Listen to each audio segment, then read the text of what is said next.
عالم کو دیکھو، پورے ملک کو دیکھو، دارالعلوم سے لے کر ان تمام مدرسوں کو دیکھو تو پورے مجموعے کے اعتبار سے تمام مدرسوں کو جب جمع کریں گے، جوڑیں گے اور اس کا ریسرچ کریں گے اور اس کا نتیجہ نکالیں گے تو ہمیں پتا چلے گا کہ مدرسوں نے ہمیں بہت کچھ دیا، بہت کچھ دیا، اتنا دیا ہے کہ جتنا کسی اور نے نہیں دیا ہے۔ آپ اگر اس کا سروے کریں، جائزہ لیں تو آپ اس میں کامیاب اتریں گے، کھڑے اتریں گے۔ میرے بزرگوں، وسلام علی عبادہ الذین اصطفیٰ، اما بعد،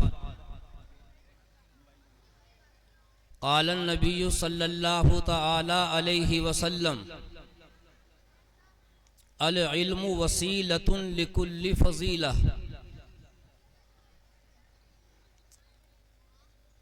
جس مقصد کی طرف میں آپ کا ذہن لے جانا چاہتا ہوں، اس کے لیے ایک شاعر نے بڑا اچھا شعر کہا ہے۔ ہمیں دنیا سے کیا مطلب،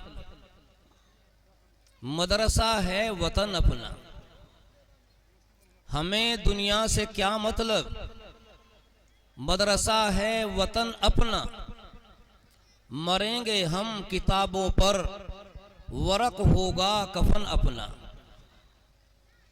اب آپ حضرات کے دل میں یہ بات بار بار انگڑائی لیتی ہے، بار بار آتی ہے کہ یہ مدرسوں کی تعریفیں کیوں کی جاتی ہیں، مدرسے کیوں بنائے جاتے ہیں، مدرسوں کے بنانے پر اتنا زور کیوں دیا جاتا ہے، قوم کو کیوں پریشان کیا جاتا ہے کہ مدرسہ بناؤ، مدرسہ بناؤ، پورے گاؤں سے چندہ اکٹھا کرو، بڑوں کو، چھوٹوں کو، امیروں کو، غریبوں کو، سب کو حکم سناؤ اور مجبور کرو کہ بھائی مدرسے کا تعاون کرو، مدرسہ بنا ہے، یہ آگے چلنا چاہیے، بڑھنا چاہیے، اس کی ترقی ہونی چاہیے۔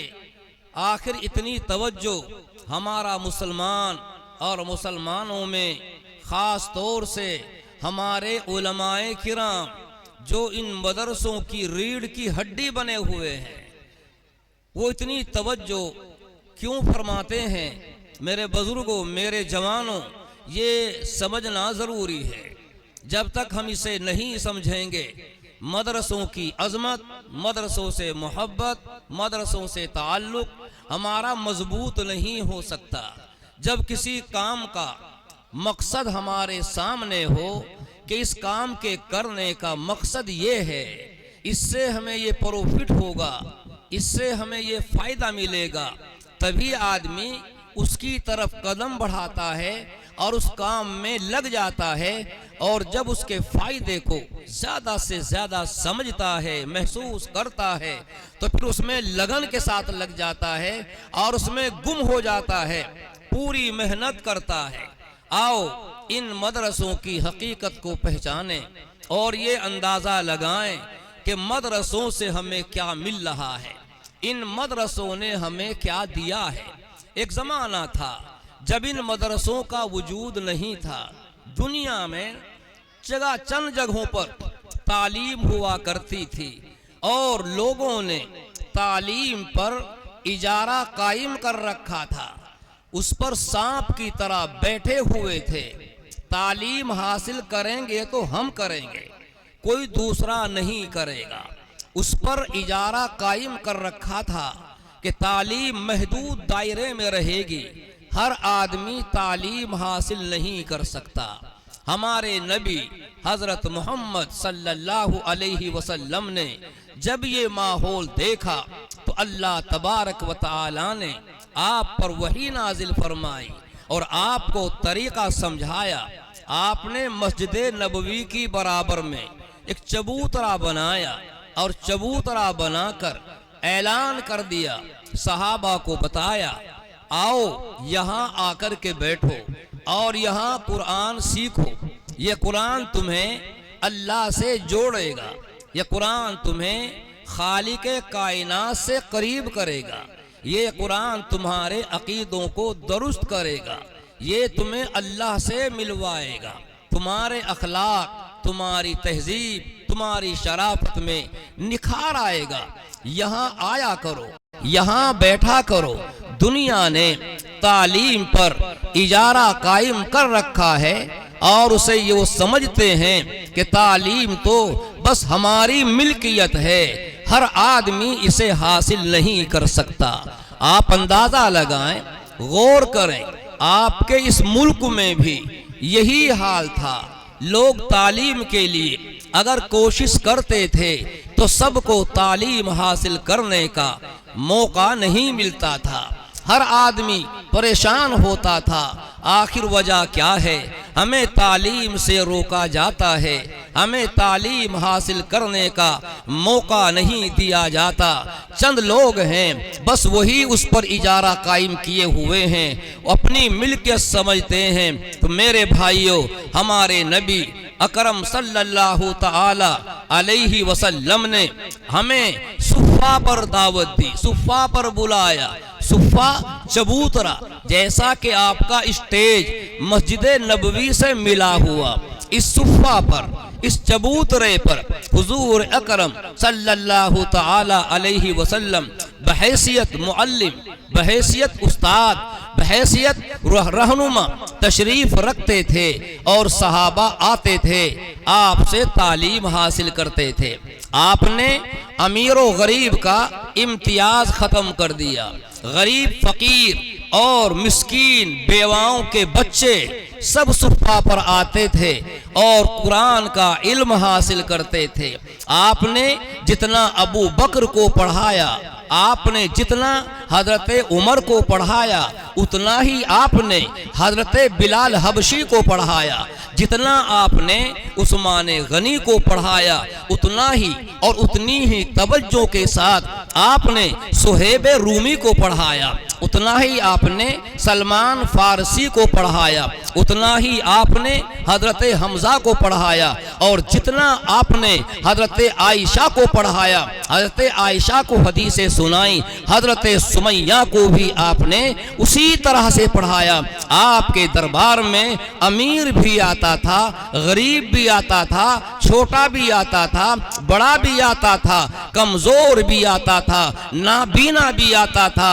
حضرت عبداللہ بن ام مکتوم رضی اللہ تعالی عنہ نابینا تھے، دکھتا نہیں تھا، مگر دربار رسالت میں ان کی حاضری برابر ہوتی تھی اور وہ نبی اکرم صلی اللہ تعالی علیہ وسلم سے علم حاصل کرتے تھے، قرآن پڑھتے تھے۔ یہاں سے دنیا کو راستہ ملا اور ان کے حوصلے بلند ہوئے اور انہوں نے قدم اٹھانا شروع کیا۔ اب پتہ چل گیا دنیا میں بہار کے لانے کا راستہ کیا ہے۔ اب پتہ چل گیا غریب کو بھی کہ اگر تجھے بلندیوں پر جانا ہے تو تجھے علم حاصل کرنا پڑے گا۔ ہمارے نبی نے علم کا دروازہ امیر و غریب، چھوٹے بڑے، مرد عورت سب کے لیے برابر کھول دیا ہے۔ اب اس پر کسی کا اجارہ نہیں ہوگا۔ یہی وجہ ہے میرے بزرگوں، ہمارے اس ملک میں مدرسوں کی بنیاد ڈالی جاتی ہے، مدرسے قائم کیے جاتے ہیں اور اس مدرسے کے اندر غریب کا بچہ بھی اتنا ہی درجہ رکھتا ہے جتنا درجہ کہ امیر کا بچہ رکھتا ہے۔